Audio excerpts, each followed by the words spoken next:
இன்று பெற்ற உணர்வு தான் நமது உண்மை உணர்வு. Realisation of truth or self. என்ன ஆகுது, மீண்டும் உலகாயுத வாழ்க்கையில் வருகிற போது புலன்வழி சிதறுது. எது? இந்த முழுமை உணர்வு புலன்கள் வாயிலாக புலன் உணர்வுகளாக சிதறுது. ஆகவே பொதுவா மனசை என்ன சொல்லுவாங்கன்னா ரிஃப்ராக்டட் மைண்ட் சொல்லுவாங்க, சிதறுகிற மனம். இப்போ நாம தியானத்துல அது கான்சென்ட்ரேட்டட் மைண்டா, முதல்ல ரிஃப்ராக்ஷன் இருந்து கான்சென்ட்ரேஷன். கான்சென்ட்ரேஷன் போது ஒரு மையத்துல குவியரும், பிறகு அந்த மையத்துல ஒடுங்க ஒடுங்க கரைகிறோம், டிசால்விங்னு சொல்றோம். கரைந்து கரைந்து இறுதியில அந்த எல்லைக்கு உட்பட்ட நான் அல்லது எனது அது அப்படியே கரைந்து காணாமல் போயிடும். டிஸப்பியரிங் ஸ்டேட்னு சொல்றோம். எது காணாம போச்சு? அந்த முனைப்பு, நான் எனது என்கிற அதிகார பற்றும் பொருள் பற்றும். இந்த இரு பற்றுகளால் உருவான நான், இப்போது இருக்கிற நான், இந்த இரண்டு பற்றுகளால் உருவான ஒரு நான், ஒரு அன்ரியல் ஐ. ஆனா இன்னைக்கு நாம இந்த ஒரு நான் தான் வாழ்த்துட்டு இருக்கு. எந்த நான்? உண்மைக்கு புறம்பான, அதிகார பற்றினாலும் பொருள் பற்றினாலும் உருவான ஒரு இல்லாத நான், மாயா, இலுஷன். ஆனா இன்னைக்கு நாம செய்த தபம் நல்ல அனுபவத்துக்கு வருமானால் அங்கு நான் என்றோ எனது என்றோ எந்த முனைப்பும் இல்லாத ஒரு நிலை, a state of nothingness. ஆனா இருக்கு. இல்லாதது எது என்றால் இப்போது இருக்கிற நான், அதனுடைய அனுபவங்கள், அடையாளங்கள். இதுவரைக்கும் எதை கொண்டு நான் நான் என்று கருதணுமோ அந்த நான் அங்கு இருப்பதில்லை. மாயா மறையுது, உண்மை ஒளிருது. அந்த உண்மை நிலையில் யாதொரு பொருளும் காட்சியும் இல்லை, நிகழ்ச்சி இல்லை, பொருள் தன்மை இல்லை. இல்லை என்று சொன்ன அளவிற்கு ஒரு இருப்பு உணர்வு மட்டும் இருக்கு. அதைத்தான் சுத்த சைத்தன்ய நிலை என்றும் சுத்த அறிவு, பியூர் கான்சியஸ்னஸ் என்று சொல்வாங்க. சிதறாத, மாறுபடாத ஒரு உணர்வு. இதை இறை உணர்வு என்றும் சொல்லலாம், தன் உணர்வு என்று சொல்லலாம், மெய் உணர்வு என்று சொல்லலாம். இந்த உணர்வு கிட்டிய பிறகு மீண்டும் உணர்வு தான் வருகிறோம். ஏன்னா சங்கல்பம் இருக்கு, எல்லாருக்கும் சங்கல்பம் இருக்கு, கடமைகள் இருக்கு, பொறுப்புகள் இருக்கு. மீண்டும் இந்த உணர்வு உடலுக்கு வருது, மனமாக எழுது. ஆனால் வித்தியாசம் உண்டு.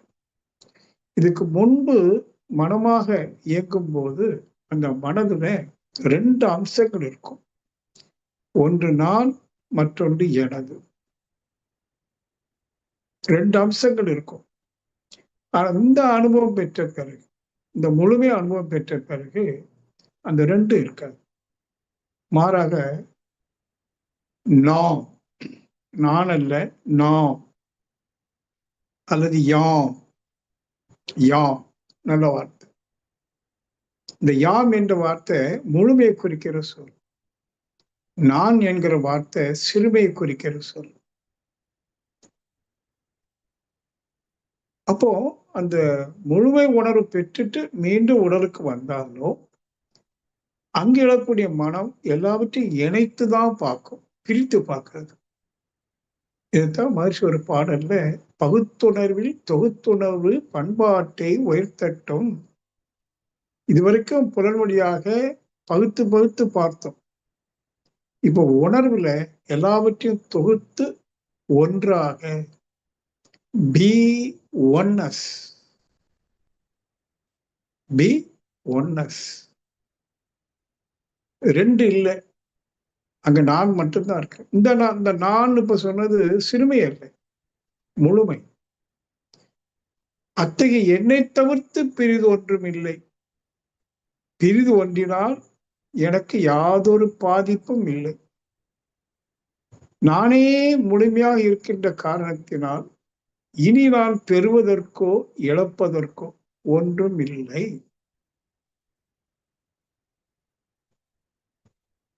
இது ஒரு பெரிய தத்துவம்,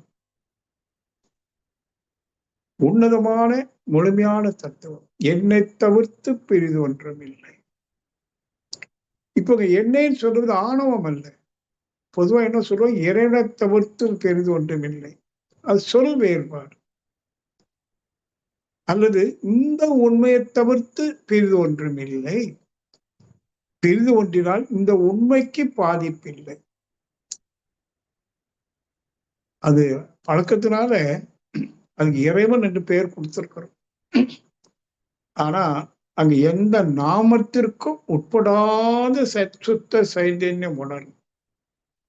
ஏன்னா நாமம் இடுவதற்கு அங்கு யாதொரு உருவமும் இல்லை, பொருளும் இல்லை. அருவத்துக்கு என்னால பேரிட முடியும்? அரூபம், எந்த ரூபமும் இல்லை, பொருள்தன்மை இல்லை, இல்லை என்கிற தன்மை.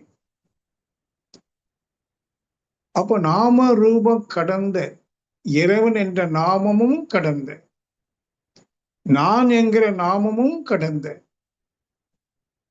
சொல்லனா ஒன்றாக. அது என்ன சொல்ல, நத்திங் எல்ஸ், நத்திங் எல்ஸ். ஆனா உணர்வு மட்டும், எதுவும் இல்லை, உணர்வு மட்டும். இதான் உச்சம். இதுக்கு நம்ம பேர் கொடுத்துட்டோம் அப்படின்னா அது என்ன ஆயிடும், விவாதத்துக்கு வரும்.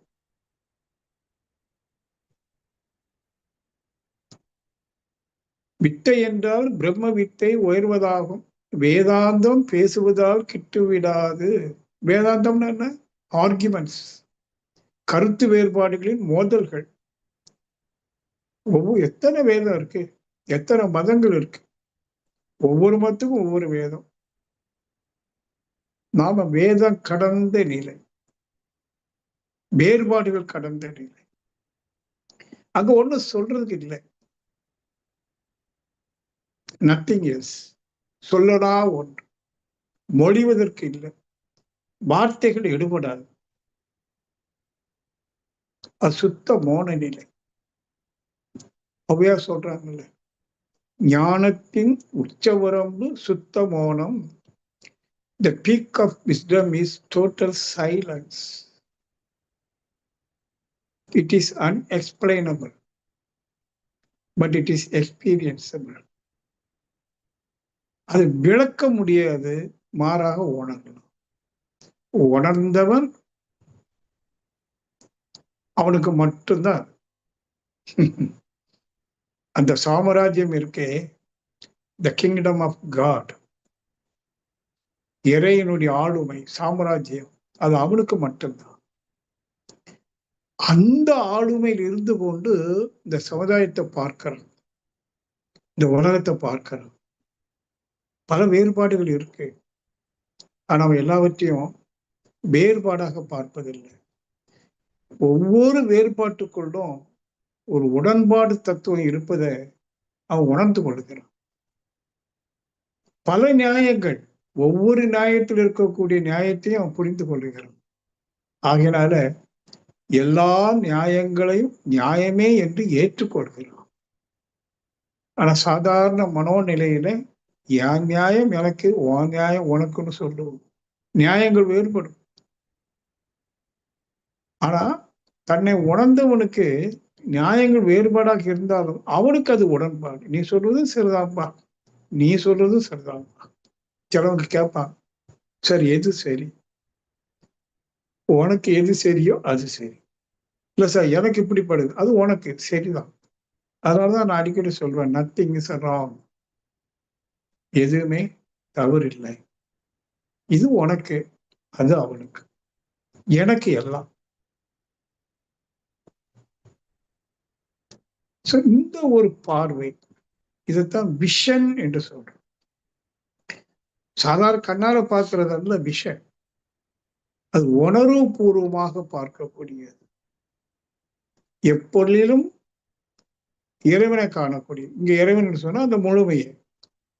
எப்பொருளிலும் தன்னை காண வல்லவன். கீதையில கிருஷ்ணன் சொல்லும் போது எப்பொருளிலும் என்னை காண வல்லவன் அவனில் நான் இருக்கிறேன் என்று சொன்னான். என்னுடைய உணர்வு அனுபவத்துல ஒரு சின்ன திருத்தம் கொடுத்தேன். எல்லா பொருளிலும் என்னை காண என்னை நான் காணுகிறேன், தன்னை காண வல்லவன். எப்பொருளிலும் தன்னை காண வல்லவன் இறைவன். அவனுக்கு மட்டும்தான், அவன் தான் அங்க இறைவன். அவனை சொல்லும் போது மனுஷனை தான் சொல்றான். மனிதன் தான் இறைவன். இறைவன் மனிதன் அல்ல, இங்க மனிதனே இறைவன். இந்த உணர்வு வர்றதுக்கு முன்னாடி இறைவன் என்ற ஒரு சொல் ஒரு மாயாதான், ஒரு கன்ஃபியூஸ்டு கான்செப்ட்ஸ். அப்ப இந்த உணர்வு பெற்றவனுக்கு மட்டும்தான் இறைவன். அவன் தான் இறைவன், அவனுக்கு மட்டுமே அவன் இறைவன். ஆனா அவன் காண்பதெல்லாம் அதே இறைத்தன்மையோடு காணுகிறான். இது ஒரு இந்த உணர்வு வார்த்தைகளால இப்படி அப்படின்னு பேச முடியாது, பேசவே முடியாது. தன்னை உணர்ந்தவனுடைய அக வாழ்வு வேற, அதை வெளியில காட்ட முடியாது, காட்டினாலும் புரியாது. அப்ப வெளியில அவன் எப்படி இருப்பான்னா எல்லோரும் போல அந்த இயல்பு மாயைக்கு உட்பட்டு. இதை ஜீசஸ் ஒரு இடத்துல அழகா சொல்றாரு, நீ உண்மையே உணர்ந்த பின்னும் மாயைக்கு ஒப்பு கொடுங்கிறார். உண்மை உனக்கு மட்டும்தான், நீ தானே உணர்ந்திருக்க, உனக்குதான் உண்மைன்னா என்னன்னு தெரியும். ஆனா சமுதாயத்துல தெரியாம சிக்கல் இருக்காங்க. அதுக்கு நீ உடனே ஒப்பு கொடு, ஜஸ்ட் அக்செப்ட் தம். ஒப்பு கொடுன்னு சொன்னா ஏற்றுக்கிறது. அவங்க அப்படிதான் இருக்க முடியும். யாரையும் வெறுத்து பேச வேண்டிய அவசியம் இல்லை.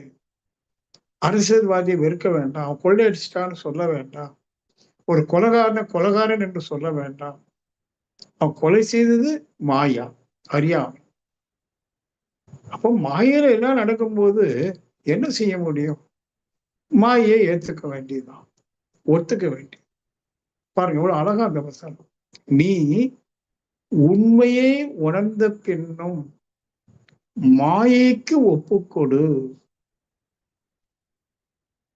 மாயையாக வெளிப்பட்டிருப்பது எது? உண்மைதானே. சிவன் தானே பிரம்மமா வெளிப்பட்டிருக்கு. அப்ப உண்மை மாயா வெளிப்பட்டிருக்கு. சிலவங்க கேட்பாங்க, ஏன் சார் அப்படி வெளிப்பட்டுச்சு, என்ன அவசியம் அப்படின்னா, மாயைங்கிறது ஒரு இழிவான வார்த்தை அல்ல, குறைபாடுடைய வார்த்தை அல்ல. மாயை என்றால் பிளவுபட்ட, உண்மை என்றால் ஒன்றுபட்ட. முழுமையா இருக்கக்கூடிய மெய்ப்பொருள் பிளவுபடுது. எப்போ? தன்னிருக்க சூழ்ந்தளத்தும் ஆற்றலினால் மின்துகளாம் உடையுது. பிறகு மின்துகளை இணைந்து பொருள் வடிவம் எடுக்குது, கடைசியில மனுஷன் வரைக்கும் வருதுன்னு வைங்க. அப்ப அந்த முழுமையினுடைய பின்ன நிலைகள் தான் இந்த தோற்றங்கள் அனைத்து. எதற்கு என்று கேட்பான். அது உணர்ந்தவனுக்கு மட்டும்தான் தெரியும் எதற்கு என்று. இருந்தால் அவன் சொல்லுவான், முழுமையாக இருந்தபோது அந்த முழுமைக்கு தான் முழுமை என்ற உணர்வு இல்லை.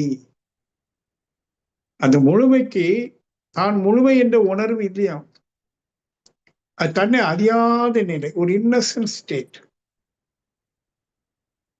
அப்போ அது தன்னை உணர வேண்டும் என்று விரும்பி எதையும் செய்யல. அங்க ஒண்ணுமே தெரியாது. ஒரு டார்க் ஏரியா, டார்க் ஜோன். அது அறிவென்றோ ஆற்றல் என்றோ அதுக்கு ஒண்ணுமே தெரியாது. எல்லாம் தானா வெளியில வந்து வந்து வந்து கடைசியில மனுஷனா வந்து மனிதனிடம் மனம் பக்குவமாய் எத்தனையோ ஜென்மாந்தரங்கள்ல கோடான கோடி ஆன்மீக முயற்சி எடுக்கக்கூடிய கோடான கோடி அன்பர்கள்ல எங்கேயோ ஒருத்தண்டையோ ரெண்டு பேர்ட்டையோ அந்த முழுமை தன்னை முழுமையாக உணருது. அந்த உணர்ந்தவனுக்கு மட்டும்தான் தான் இதுக்கு முன்னாடி முழுமையா இருந்த போது அந்த உணர்வு இல்லை, இப்போ அந்த உணர்வு இருக்கு. அப்ப உணர்ந்து யாரு? அந்த முழுமை. முழுமை தன்னை முழுமையாக உணர்ந்து என்றால் உணர்ந்தவன் தானே அங்க இறைவனாகிறான். இது சமுதாயத்துல சாத்தியமில்லை என்ற போதுதான் உணர்ந்தவன், முழுமையை உணர்ந்தவன் மக்களை நெறிப்படுத்துவதற்கு நாம ரூபங்களை படைத்தான். இன்னைக்கு நம்ம சொல்லக்கூடிய so called gods made by அந்த ஞானி ஆதிசங்கரர், முழுமையான ஞானி, அத்வைதி. ஆனா தன்னை துவைதத்துக்கு ஒப்பு கொடுக்கிறாரு பாருங்க. ஏன்னா அவருக்கு தெரியும் அத்வைத உணர்வு எல்லாருக்கும் அவ்வளவு சீக்கிரம் சாத்தியம் இல்லை. ஆன்மீகத்துல ஈடுபடக்கூடிய கோடான கோடி மக்கள்ல ஓரிரு அன்பர்களுக்கு தான் அது வாய்ப்பாங்க. ஏன்னா இப்ப நம்ம மனவளக்கில் எத்தனை லட்சம் மக்கள் தீட்சை வாங்கினாங்க, இன்னைக்கு தவம் செய்யறாங்க. ஆனா முழு முயற்சி எடுக்கல. நீங்க எடுத்திருக்கீங்களான்னு உங்களை கவனிங்க. முழு முயற்சி. அப்ப முழு முயற்சி எடுக்கும்போது சில பல விஷயங்களை தியாகம் பண்ண வேண்டி இருக்கும். இந்த மனுஷ மனத்துக்கு தியாகம் பண்ணதுக்கு தயார் இல்லை. Adjustment, tolerance and sacrifice. அந்த சாக்ரிஃபைஸ் தியாகம், விட்டு கொடுக்கணும். பரவாயில்ல, வேண்டாம், பரவாயில்ல, பரவாயில்லைங்க, வேண்டாம், சரி, அந்த விட்டு கொடுத்தல். அவர் எல்லாவற்றையும் இசைவு ஓகே, சைப்பு. ஏன்னா சகிக்கும், கஷ்டப்பட்டு சகிக்காது. ஒருத்தர் சொன்னார் சைப்புன்னா என்ன அர்த்தங்க, அது கஷ்டம் தானே. இல்லை, இவன் சகிக்குது எப்படின்னா இந்த ஷாக் அப்சர்வர்னு சொல்லுவாங்க. ஸ்கூட்டர்ல அந்த ஹேண்டில் பார் உள்ள 2 ஸ்ப்ரிங் இருக்கும். எங்கேயாவது சின்ன குழியில குண்டுல விழுந்ததுன்னா அந்த வாட்டரோட சோல்டர்ல அது பாதிக்கக்கூடாது என்பதற்காக அந்த 2 ஸ்ப்ரிங் இருக்கு பாருங்க, அது அந்த ஷாக்கை வாங்கி கொள்ளும். Shock observer. சைப்புங்கிறது அவன் வந்து ஒரு அப்சர்வரா மாறும். திட்டனா கூட okay, shock observer, be a shock observer. அப்போ அந்த சகிப்பு, இசைவு, சகிப்பு, விட்டு கொடுத்தல் என்கிற 3ம் குடும்பத்துக்குள்ள குடும்ப அமைதியில மாற்றி அதை வற்புறுத்தி சொல்லுவார். அந்த மாதிரி இருக்கிறவங்களுக்கு தான், இருக்கிறவங்க ஆன்மீகத்தில் நுழைஞ்சா அந்த முழு ஈடுபாடு வரும். இல்லைன்னா ஆத்துல ஒரு கால் சேத்துல ஒரு கால், அப்படிதான் இருக்கும். தன்னை உணர்வோம். உணர்ந்த பிறகு அதே குடும்பம், அதே சமுதாயம் வருவோம். ஆனா ஒரு புது மனிதனா, ஒரு புது அந்த ஆன்மா பிறந்து அன்னைக்கு தானே பிறக்குது. என்னைக்கு தன் முழுமையை உணரும் போதுதான் ஆன்மா பிறக்குதான். எஸ்ஆட்ரிக் அவேர்னஸ் என்று சொல்லுவாங்க. ஆன்மாவுடைய விழிப்பு உணர்வு. நல்லா கவனிக்க, முதல் முறையா ஆன்மா விழிக்குது. இப்போ தினசரி விழிக்குது எதுனா எண்ணங்கள் விழிக்குது, எண்ணங்கள் தூங்குது. இந்த உண்மை உணர்ந்த பிறகு ஆன்மா விழித்துக் கொள்ளும். ஆன்மாவுடைய விழிப்பு உணர்வு. ஆன்மா விழிச்ச பிறகு எல்லாவற்றையும் ஆன்மாவாக பார்க்கும். ஒரு கல்லு கூட ஆன்மா, ஒரு கல்லு கூட பூதாகாஷ் என்று சித்தத்துல சொல்லுவாங்க. மகாகாஷ் என்றால் பிரபஞ்சம் முழுவதும் நிரம்பி இருக்கிற உயிர் சக்தி. பூத் ஆகாஷ், பூதம்னா பஞ்சபூதங்கள், பௌதிக ஆகாஷ். ஜீவன்கள் உடல்ல சித் ஆகாஷ், உயிர் ஆகாஷ். ஆனா ஆகாசம் ஒண்ணுதான். அப்ப இந்த ஆகாசத்தை உணர்ந்தவன் ஒரு பொருளை பார்த்தா கூட அது பூத ஆகாசம்னு பேர் வச்சாலும் அவனுக்கு தெரியும் இது மெய்ப்பொருள். அதான் கல்லிலே கலைவண்ணம் கண்டான். ஒரு முருகனை பற்றி பாடும்போது, நீ கற்பனை என்றாலும் கற்சிலை என்றாலும் கந்தனே உனை மறவேன், ஒரு கவியன் எழுதணும். அவனுக்குள்ள ஏதோ ஒரு உணர்வு. மக்கள் உன்னை வச்சிருக்காங்க, சிலவங்க உன்னை கல்லுங்கிறாங்க, கற்பனைன்னு சொல்றாங்க. நீ கல்லாக இருக்கலாம், கற்பனையா இருக்கலாம். ஆனாலும் கந்தனே, இறைவனே உன்னை நான் மறவேன். நல்லா இருக்குல்ல அது? அப்ப அந்த மாதிரி பார்வை எப்ப வரும்? ஒரு புழு நெளிஞ்சு போகுது. சாதா மனிதன் புழுவா பார்க்கறான். அது எந்த மதிப்பும் கொடுக்கறது இல்லை. ஆனா தன்னை உணர்ந்தவன் புழுவா பார்ப்பதில்லை, இறைவனாக பார்க்கிறான். உழவனின் நண்பனாக பார்க்கிறான். புழுக்கு கூட அவன் மரியாதை கொடுக்கிறான். நான் ஒரு காலத்துல புழுவாக இருந்தேன்னு நினைச்சு பார்க்கிறேன். நான் இன்றைக்கு இறைவனாக என்ன உணர்வியா? இந்த புழுல இருக்கிற ஆன்மா நிச்சயமா ஒரு நாள்னா எத்தனையோ 1000 வருஷம் ஆகலாம், லட்சம் வருஷம் ஆகலாம். அது தன்னை இறைவனாக உணரும். அது பயணித்துக் கொண்டிருக்குது ஈரறிவாக. புழு ஈரறிவு, தாவரத்திலிருந்து வெளிப்பட்டிருக்கு ஈரறிவு. இனி அது 3, 4, 5, 6 அறிவு மனிதனாக எத்தனையோ மனித உடலை எடுத்து அந்த புழு பக்குவம் ஆகிற போது புழு இல்லை. இப்போ புழுக்குள்ள எந்த ஜீவான்மா இருக்குதோ அதேதான் எனக்குள்ள இருக்கு, உங்களுக்குள்ள இருக்கு. ஆன்மா பிளவுபடுவதே இல்லை. புலன்வழி உணர்வுதான் பிளவுபடுதே தவிர ஆன்மா அல்ல. ஆன்மா ஒண்ணுதான், பரமான்மான்னு சொல்றோம். இந்த உண்மையை உணர்ந்த பிறகு சும்மா இருக்கிறோம், வீட்டுல பொழுது போகல, என்ன பண்றேன்? கண்ணை மூடிட்டா அவனோட அகக்காட்சியா பிரபஞ்சமே தெரியுது. இப்போ தனிமையில இருக்கிறானா? இல்ல, பிரபஞ்சமா தான் இருக்கிறான். பெரும் கூட்டத்தை தன்னகத்தை வைத்துக் கொண்டு அதை ரசிக்கிறான். ஒவ்வொரு கோணத்துல பிரபஞ்சத்தை பார்க்கிறான். அவனுடைய அகக்கண்ணுக்கு அந்த நவ கிரகங்களும் மகிழ்ச்சி பண்ணார் இல்லையா? நன்மை தரும் நவக்கோள்கள், நட்சத்திர கூட்டங்கள் நானகத்தே காணுகின்றேன் நடனமாடும் காட்சியாய். இப்ப தனிமையில இருக்காரா? போர் அடிக்குதா? இல்ல, நல்ல நடனத்தை பார்த்து ரசிக்கிறார்.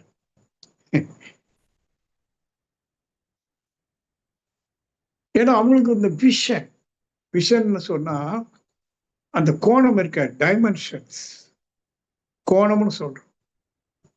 2 டைமென்ஷன், 3 டைமென்ஷன், இங்க மல்டிபிள் டைமென்ஷன்ஸ். கண்ணை மூடிட்டு மல்டிபிள் டைமென்ஷன்ஸ்ல பிரபஞ்சத்தை பார்க்கறான், அந்த அழகை ரசிக்கிறான். டைம் போறது அவனுக்கு தெரியல.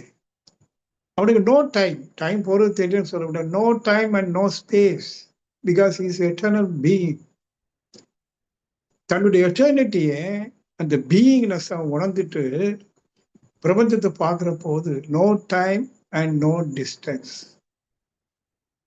கால தூரத்தை கடந்த நிலை. அவனதான் காளியப்பன் என்று சொல்லுவான். நம்ம ஊர்ல பேர் வைப்போம், காளியப்பன், காளி அம்மாள். காளினா காலம் கடந்த அப்பன், எட்டர்னல் பீயிங். அப்ப இதெல்லாம் மனசுக்குள்ள அப்படியே ஓடிட்டு அவனுக்கு செய்ய வேண்டிய வேலை வரும்போது செஞ்சுக்குவான். அவன் செய்யற வேலை பூரா நிஷ்காமிய கர்மம் தானே. ஆனால் அங்க ஒரு எமோஷனல் ஸ்டேட் இல்லை, ஒரு எக்ஸைட்மெண்ட்ஸ் இல்லை.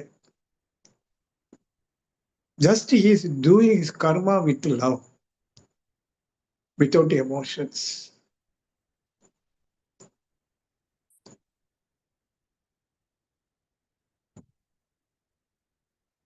அந்த கர்ம யோகம்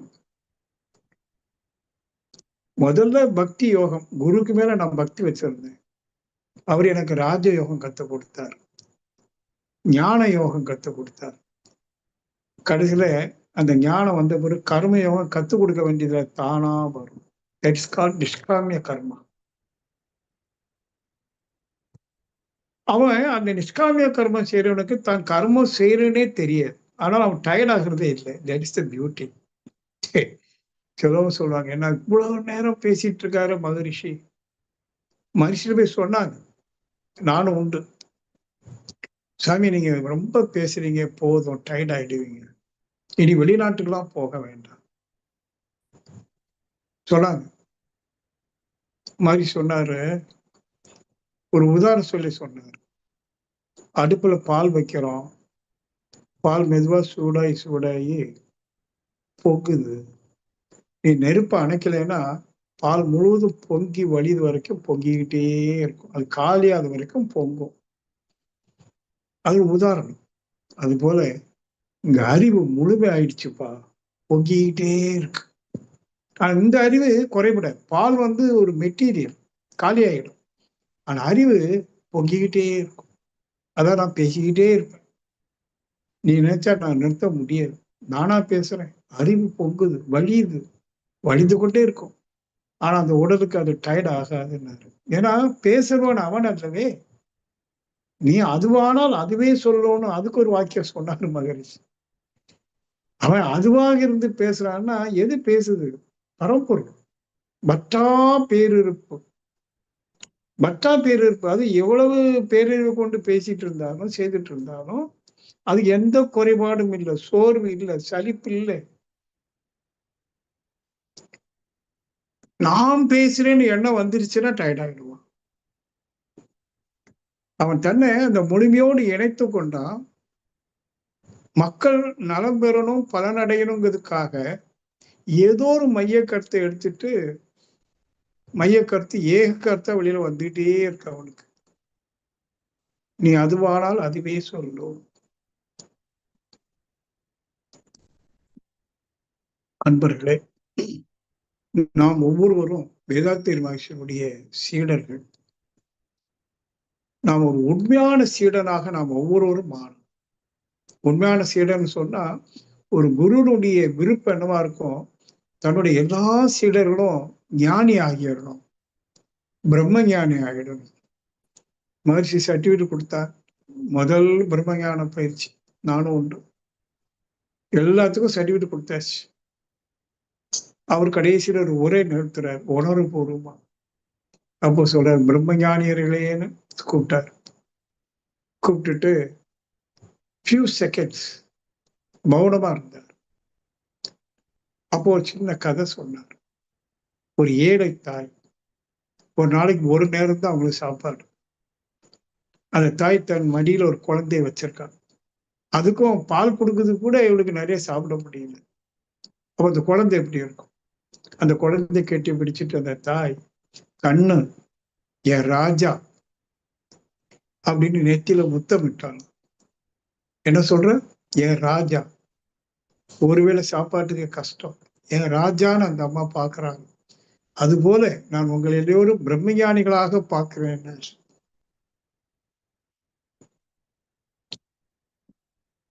அப்போ அந்த ஏழைத்தாயினுடைய மனசு எப்படியோ அதே மாதிரி குரு அந்த இடத்துல உட்கார்ந்து எங்களை எல்லாம் பார்த்து பிரம்மஞானிகளே என்று கூப்பிடுறாரு.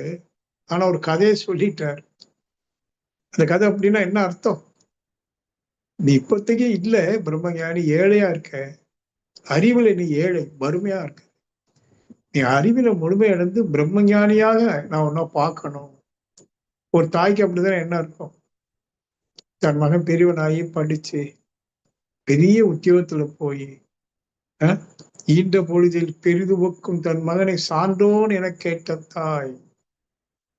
உங்களுக்கு தெரியும் இந்த குரல் எல்லாருக்கும். ஈன்ற பொழுதில் பெரிது உவக்கும் தன் மகனை சான்றோன் என கேட்ட தாய்.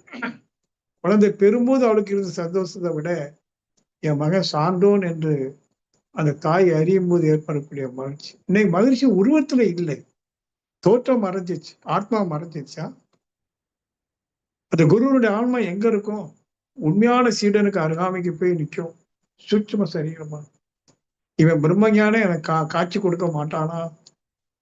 நான் அந்த உணர்வோடு உங்க ஒவ்வொருத்தையும் சொல்வேன், நீங்க எல்லாரும் பிரம்மஞானி சான்றிதழ் வாங்கியிருக்கீங்க. அது வெறும் சான்று இதழ் தான், அட்டை தான்.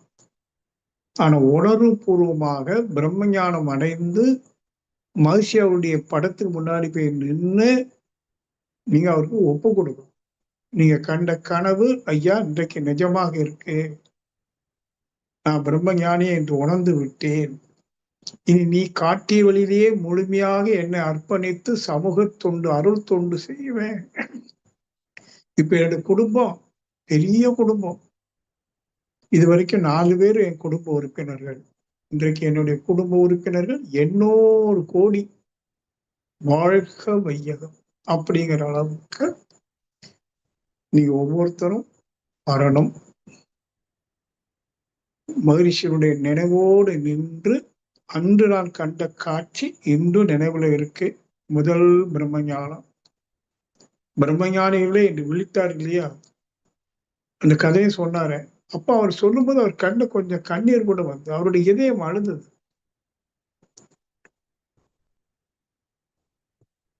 அந்த அழுகை எதனால அப்படின்னா, அது சோகம் அல்ல, சோகம் சொல்ல முடியாது, ஆனந்தம்னு சொல்ல முடியாது, ஒரு உணர்வின் வெளிப்பாடு.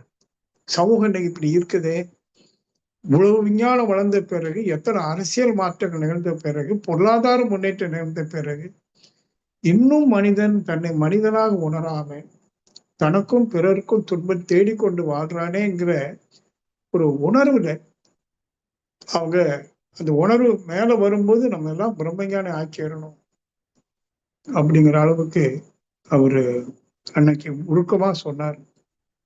இன்னைக்கு அதே உருக்கம் எனக்கும் தட்டுது. அதான் உங்களோட அதை நான் ஷேர் பண்ணிக்கிட்டேன். நம்ம நிறைய தத்துவங்கள் பேசியிருக்கோம், எல்லாம் பேசியிருக்கோம். இனி பேசிட்டே இருக்கிற அர்த்தம் இல்லை, நீங்களும் கேட்டுக்கொண்டே இருப்பதில் அர்த்தம் இல்லை. உணர்வுக்கு வரணும், கேட்டதை உணர்வாக்கணும். உணர்வாக்கின பிறகு நீங்களும் பேசுங்க, பலருக்கு கேட்கட்டும். அவங்க உணர்வு பெறுவது வரைக்கும் பேசுங்க. அதான் அருள் தொட்டு. மகிழ்ச்சி சொல்லுவாங்க, அந்த உலகத்துல பொருள் வறுமை ஒண்ணு இல்லை, நிறைய பொருள் இருக்கு, நிரம்ப இருக்கு. ஆனா அறிவு வறுமை தான் இருக்கு. அப்ப அறிவு வறுமை போக்குறது தானே ஒரு ஞானிக்கு வேலையாக இருக்கணும். அறிவு தொண்டுன்னு சொல்லுவார். அந்த அறிவு தொண்டு ஆற்றுவதற்காகத்தான் ஒரு மையத்தை நாம உருவாக்கிக்கிட்டு இருக்கோம். வேதாத்திரி மகிழ்ச்சி ஆன்மீக கிராமம் என்கிற மையம். அங்கேயே இருந்து ஒவ்வொரு வாரமும் ஒரு 4 நாள் 5 நாள் அன்பர்களை வரவழைச்சு இந்த 5 நாளும் கூடவே தவமாற்றி மௌனத்துல அந்த பேரலை வேவ்ஸ் அது அப்படியே பரப்பி கொஞ்சம் கொஞ்சம் ஒவ்வொரு வாரம் ஒரு 50 பேர் 100 பேர் வரட்டுமே, ஒரு மாசத்துக்கு 400 500 பேர் வரட்டும். அப்ப அதுக்கு ஒரு மையம் நமக்கு வேணும். அந்த மையம் எல்லாருக்கும் சொந்தமான பொது மையம், காமன் சென்டர். அங்க எந்த பேதமும் கிடையாது, ஜாதி மத பேதமோ அரசியல் தனமோ வியாபாரத்தனமோ எதுவும் கிடையாது. அது ஒரு சுத்த சைத்தன்ய நிலை. அதுக்கு உங்களை மாதிரி ஆயிரக்கணக்கான அன்பர்கள் வந்து செல்லணும் அப்படின்னா அங்க நிறைய அடிப்படை இன்ஃப்ராஸ்ட்ரக்சர்ஸ் என்று சொல்லுவாங்க, அடிப்படை வசதி கொண்ட கட்டிடங்கள். வீடுங்கிறது காசு கொடுத்து வாங்குறதுக்கு மட்டும்தான் வீடு, அவங்க அங்க நிரந்தரமா இருப்பாங்க.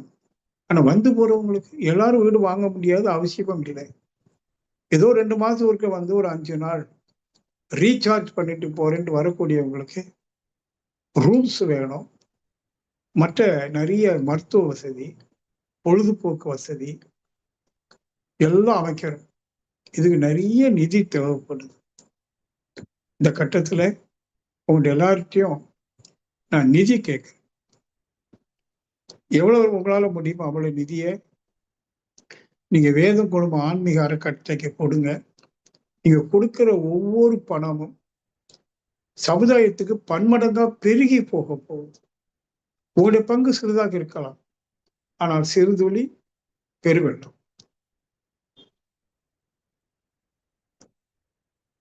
இது நாம் அனைவரும் சேர்ந்து மகிழ்ச்சிக்கு கொடுக்கக்கூடிய ஒரு பெரிய கொடை, காணிக்கை. ஏன்னா அவர் மனசுல நிறைய வேட்புகள் இருந்தாங்க. ஆசை என்று சொல்லல, அவர் வேட்பு, உலக நல வேட்பு. அதுல ஒரு பாகம் முதியோர் காப்பு, பொது சமயம். ஏன்னா 60 வயசுக்கு மேல எப்படியும் வீட்டுல குடும்பத்துல உறவுகளுக்குள்ள ஒரு ஒரு விரிசல் இருக்கதான் செய்யும். அது தப்புன்னு சொல்ல முடியாது, நேச்சர். அப்பேற்பட்டவர்களே ஒரு காப்பு, ஒரு அடைக்கலம் கொடுத்து, சாப்பாடு கொடுக்கிறது மட்டுமில்லை, ஞானத்தை கொடுப்பது, நல்ல உடல் நலம், மன அமைதி, தெளிவான அறிவு, 6வது அறிவிலே முழுமை. இந்த பிறவியின் நோக்கத்தை அந்த கிராமத்துல அவங்க முடிச்சு கொள்ளணும். சரி, வந்து போறவங்க அவங்களுக்கும் தான். அவங்கள்ட்ட என்ன கேட்டுக்கொள்ளும், 2 மாசத்துக்கு ஒரு முறையாவது ஒரு 5 நாள் வந்து தங்குங்க. அங்க என்னைக்கும் each and every moment is spiritual moment அந்த கிராமத்துல. அதனாலதான் அது பேர் spiritual village, spiritual hospitality resort village. வெறுமனே ஆன்மீகம் மட்டும் இல்லை, ஹாஸ்பிட்டாலிட்டி, அரவணைப்பு, ரிசார்ட்ஸ், மணமகள் மன்றங்கள், ஒரு அருமையான திட்டம். அப்போ உங்க எல்லாருடைய ஒத்துழைப்பும் வேதம் குடும்ப ஆன்மீக அறக்கட்டளைக்கு வேணும். இன்னைக்கு இரவு நீங்க கொஞ்சம் படுக்கும்போது, நான் இப்போ ஒரு 30-40 நிமிஷம் உங்களோட உணர்வுபூர்வமா பேசியிருக்கேன். இந்த உணர்வை தட்டி எழுப்புங்க. இந்த மகா குருவுக்கு, வேதாத்திரி மகிழ்ச்சிக்கு நான் என்ன செய்ய முடியும்? உடலை கொண்டு, பொருளை கொண்டு, அறிவை கொண்டு என்னுடைய பங்கு என்ன அப்படிங்கிறத சிந்திச்சு முடிவெடுங்க. நாங்க வாட்ஸ்அப் குரூப்ல போட்டுக்கிட்டே இருக்காங்க, எல்லா செய்தியும் போடுறாங்க. ஒரு எப்படியாவது பிப்ரவரி மாசம் 10ஆம் தேதி தைப்பூசம் அன்னைக்கு ஓரிரு கட்டிடங்களை திறந்துடணும். மீதியே ஏப்ரல் மாசம் 14ஆம் தேதி தமிழ் சித்திரை, தமிழ் புத்தாண்டு, அந்த நாள்ல மீதி எல்லாவற்றையும் திறக்கணுங்கிறது என்னுடைய வேட்பு. மகிழ்ச்சியான என்னுடைய வேட்பு, மகிழ்ச்சியோட வேட்பு தான் என் வேட்பு. அவன் அந்த வேட்பை யாரு நிறைவேற்றுறது? நீங்க தான் நிறைவேற்றும். உங்களால எந்த அளவுக்கு கொடுக்க முடியுமோ கொடுக்கவே இல்லை, முடியல, வாழ்த்து கொடுங்க. அப்படி சொல்லும்போது எனக்கு ஒரு அம்மா நினைவுக்கு வர்றாங்க. அந்த அம்மா பேர் பார்வதி அம்மா. அவங்க 1988ஆம் ஆண்டிலிருந்து என்னோடு நம்ம சங்கத்துக்கு வருவாங்க, போவாங்க. அப்பவுமே அவங்களுக்கு கொஞ்சம் வயசு. இப்ப அவங்க இருக்காங்களா இல்லையான்னு கூட தெரியல, தொடர்பு இல்லை. அவங்க அப்புறம் 90, 91, 92 ஆன பிறகு ஒவ்வொரு மாசம் 10 ரூபாய் கொண்டு கொடுப்பாங்க. ஏன்னா அவங்க வீட்டுக்காருடைய ஏதோ ஒரு பென்ஷன், ஒரு ரொம்ப நடுத்தரத்துக்கு தான் அந்த அம்மா இருப்பாங்கன்னு நினைக்கிறேன். முந்தாடால கட்டிட்டு வருவாங்க, 10 ரூபாய். அது 10 ரூபாய் இல்லை, 10 கோடிக்கு சமம்.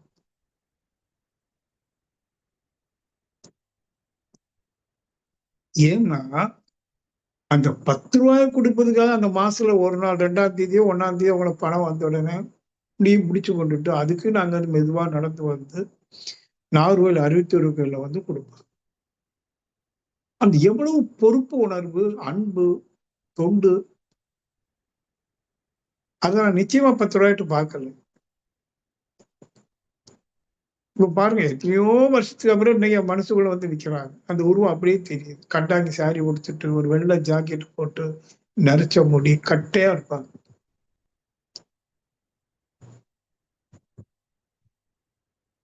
இங்க நாகர்கோவில்ல ஒரு ஆசாரிமார் தெருன்னு ஒரு தெரு அந்த எஸ்பி ஆபீஸ் கிட்ட இருக்கு. அந்த சந்துல இருந்து வருவாங்க. எதுக்கு சொல்றேன்னா, உணர்வு விரியும் போது பல ஆண்டுக்கு முன்னாடி பார்த்தவங்களும் அப்படியே வர்றாங்க. அநேகமா அவங்க இருக்கிறதுக்கு நியாயம் இல்லை, போயிருப்பாங்க. பட் என்னுடைய இந்த உணர்வு இப்ப இந்த ஆன்மாவோடு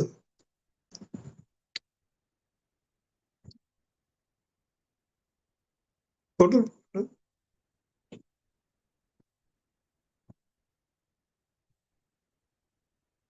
இப்படி நாகர்கோயில்ல முதல் அறிவுத்திருக்கோயில் 1993 92 ஆரம்பத்துல இப்படி ஒரு அறிவுத்திருக்கோயில் கட்டணும் அப்படிங்கிற போது என்னுடைய சக அன்பர்கள், நம்மகிட்ட யார்ட்டையும் ஒரு பைசா இல்லை, எல்லாம் நடுத்தரும். இன்னைக்கு ஒரு 5 சென்ட் வாங்கி ஒரு 1000 1500 சைடுல கட்டடம் எவ்வளவு லட்சம் ஆகும்? அப்பவே பணமே கிடையாது. ஆனா இடம் வாங்கப்பட்டது, கட்டடம் கட்டப்பட்டது, மகிழ்ச்சி வந்து திறந்து வச்சாங்க. 3 நாள் எங்க வீட்டுல தங்கினாங்க. எதுக்கு சொல்ல வரேன், எத்தனையோ ஆயிரக்கணக்கான அன்பர்கள் பணம் கொடுத்தாங்க, நிறைய கொடுத்தாங்க, முடிஞ்ச அளவு கொடுத்தாங்க, சிறப்பா செய்து. அன்னைக்கு மகிழ்ச்சி சொன்ன வார்த்தை என்னன்னா, அந்த அறிவுத்திருக்கோளை திறந்துட்டு அந்த ஹால்ல மையத்துல உட்கார்ந்து இருக்காங்க. எல்லாத்தையும் உள்ள அலோவ் பண்ணல, ஏன்னா கூட்டம் பெருசா வெளியில நிக்குது. ஒரு 4-5 பேர் நிக்கிறோம். அப்போ சொல்றாரு, விதை விழுந்து விட்டது. எப்பவுமே சாமிஜி வார்த்தையில ரொம்ப அர்த்தம் இருக்கும், அழகா சொல்றேன். விதை விழுந்து விட்டது என்ன அர்த்தம் பாருங்க. இன்னைக்கு எத்தனை அறிவுத்திருக்கோயில் விஷயம் மாதிரி, ஏன்னா அது மகானுடைய வார்த்தை. அது விதை விழுந்து விட்டது, இனி அது மரமா வரும், பல விதைகள் வரும், விழுதுகள் வரும். இப்படி அந்த காலத்து 93 அன்னைக்கு வருஷம் 32 வருஷம் ஆயிடுச்சு. அது பிறகு 2வது அறிவுத்திருக்கோயில், மிகப்பெரிய அறிவுத்திருக்கோயில் கட்டணும். அப்பவும் கையில காசு கிடையாது. அப்போ மாதிரி சொன்னாரு, என் நல்ல எண்ணத்தோட கல்ல போடப்பா, அது தானா கொடுக்கும்னாரு. அது மாதிரி இப்ப நல்ல எண்ணத்தோட ஒரு கிராமம், வேதாத்திரி மகிழ்ச்சி ஆன்மீக கிராமம் என்கிற ஒரு விதை, இது ஒரு விதை தான். ஏன்னா இந்த மாதிரி கிராமம், நூற்றுக்கணக்கான கிராமங்கள் வரணும் நாட்டுல. ஏன்னா வாழ தெரியாம எல்லாரும் வாழ தெரிந்து கொண்டிருக்கிற நாட்டுல இப்படித்தான் வாழணுங்கிற ஒரு லைஃப் ஸ்டைல் நாம வந்து ஒரு மாடல் வில்லேஜ். அப்போ உங்க எல்லாருடைய ஒத்துழைப்பின் பேர்ல அந்த விதை ஊனப்பட்டு அது விருட்சகமாக வளர்ந்து பல கிராமங்கள் வருவதற்கு நீங்கள் ஒவ்வொருத்தரும் காரணமா இருக்க வேண்டும் என்று கேட்டுக்கொண்டு, உணர்வுபூர்வமாக உங்கள் ஒவ்வொருவருக்கும் நன்றியும் வாழ்த்தும் கூறி நிறைவு செய்கிறேன். வாழ்க வளம், வாழ்க வளம்.